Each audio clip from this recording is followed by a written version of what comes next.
An essay on the way.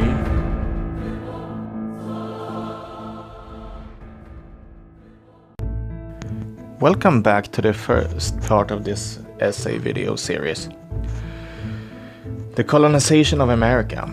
I'm gonna try to stick to the most of the essay, but I might stick in some extra thoughts here and there. So let's get to it.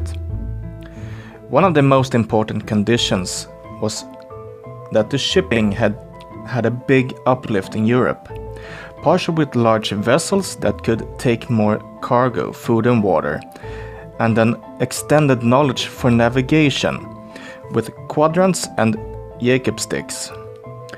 Without these successes, they could not have been able to get to America in the first place. Another material condition was good conditions for storing food and water aboard the ships that otherwise would have not been able to go so long distances. But these ships were very expensive, so only the richest or the king could afford them. Another condition would have been the actor, someone who was so daring enough to plainly go on this mad mission. So try to colonize somewhere else. As reliable information was a rarity to begin with, it stands to reason it would have been even worse across the world. So this mission must have been seen as almost insane. Another extremely important condition was the military power balance between the Spanish conquistadors and the Aztecs, as I have chosen as an example here. The Spaniards or conquistadors had a completely different military technology, which was three things. 1. Steel, including cuirass, breastplate, and helmet. 2. Gunpowder weaponry, the arquebus. 3. They were still in the borderland between right before the gunpowder's full takeover on the battlefield, making they were still very good on halberds, swords, and so on. The Aztecs did not have any metal, so they relied on obsidian for a cutting material. Even if it's still the sharpest material on Earth, it is very brittle and easily breaks. Furthermore, there is not, to my knowledge, any proof that the Aztecs had any armor, besides wood and animal hide helmets. But they did have weapons, of course. The atlatl, the spear thrower, and the sling, both for ranged weaponry, and the machulitl. I'm not sure about the pronouncement on that one. A wooden sword with an edge of obsidian that would have functioned as a club after the edge was destroyed. Despite the Aztecs outnumbered the Spaniards many times over, the Spaniards won. But why? The Aztecs could not penetrate the Spaniards' armor, or had any experience fighting someone in armor, as you are forced to seek the gaps in the armor. And the Spaniards could reach the Aztecs with the halberds before the Aztecs. As the Spaniards' reach was greater, this gave them an enormous advantage. Furthermore, they used a tactic that was highly effective, the pike and shock tactic, meaning one or two lines of soldiers with halberds holding the enemy at bay, meanwhile shooters standing behind and fires over the shoulder of the one standing in front. The Aztecs had a very difficult time answering to this tactic, as they would not have reached the Spaniards with their wood and obsidian swords. Their best options was to stand at a distance and use their slings and atlatl, as this gave them a bigger distance to the enemy and a greater chance of actually harming them.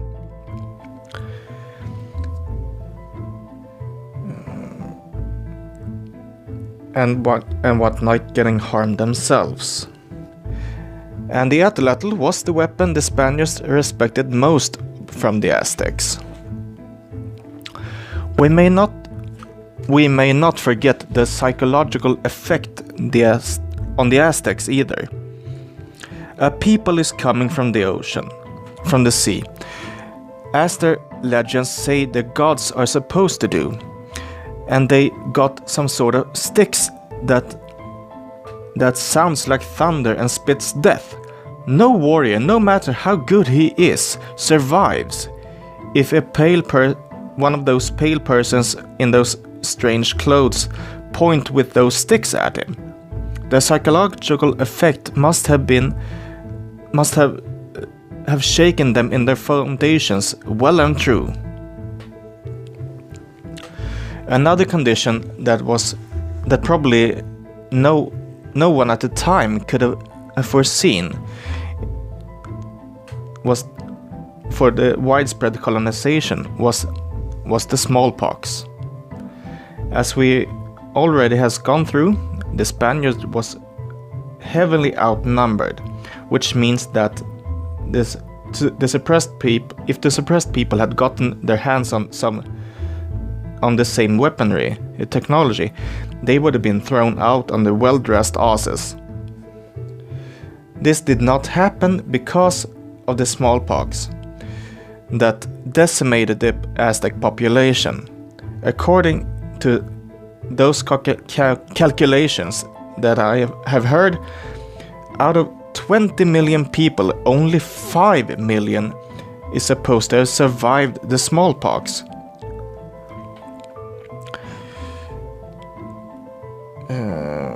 Biological warfare is not a precise weapon, intended or not. The Aztecs were by far not the only people to suffer the smallpox brought by the Spaniards.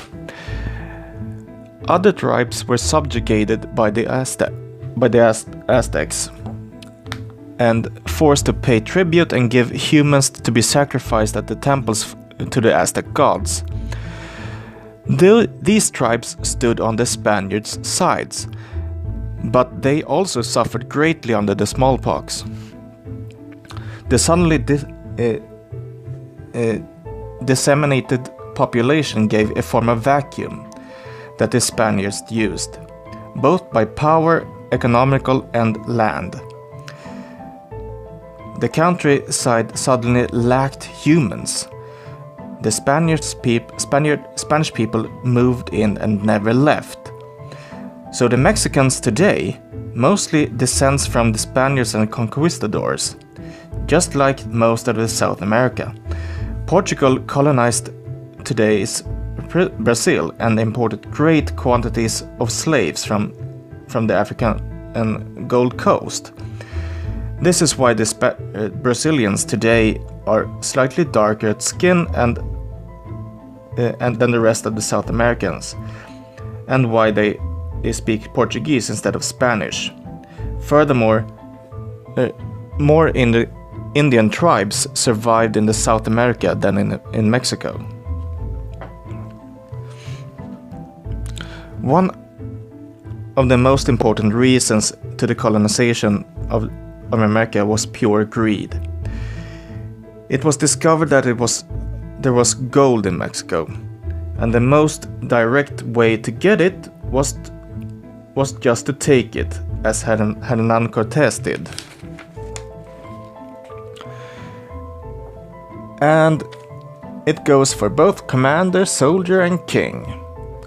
A total of about 181 tons of gold and 16,000 tons of silver was shipped to Spain from Mexico and South America during the Spanish colonial time.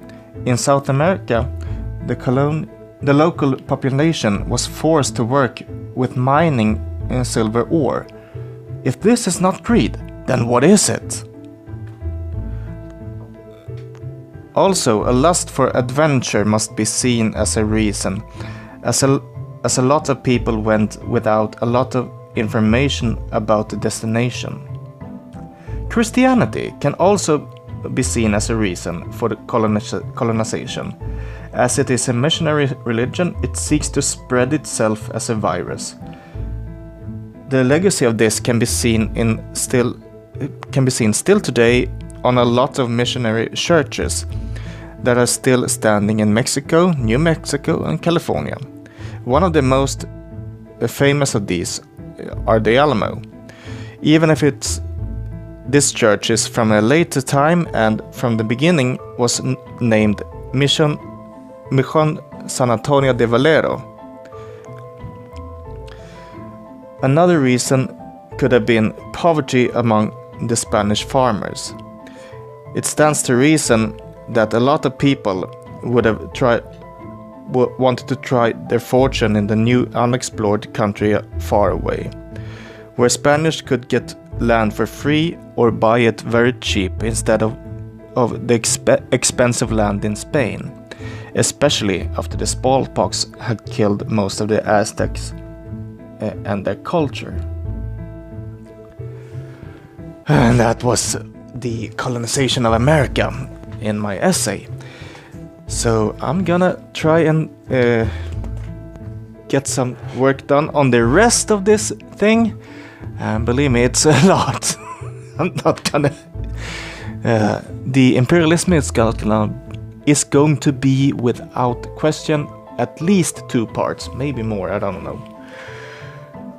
Oh my god. So this is it for now.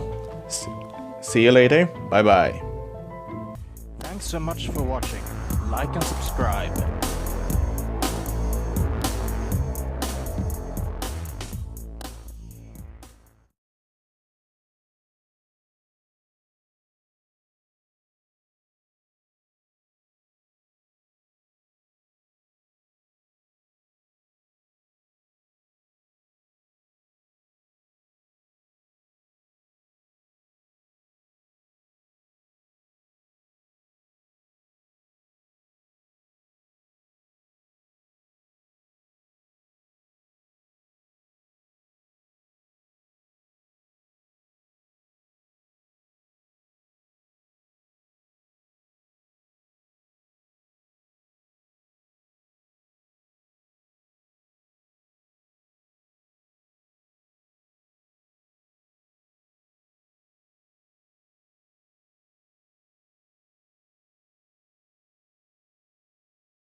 Thanks so much for watching.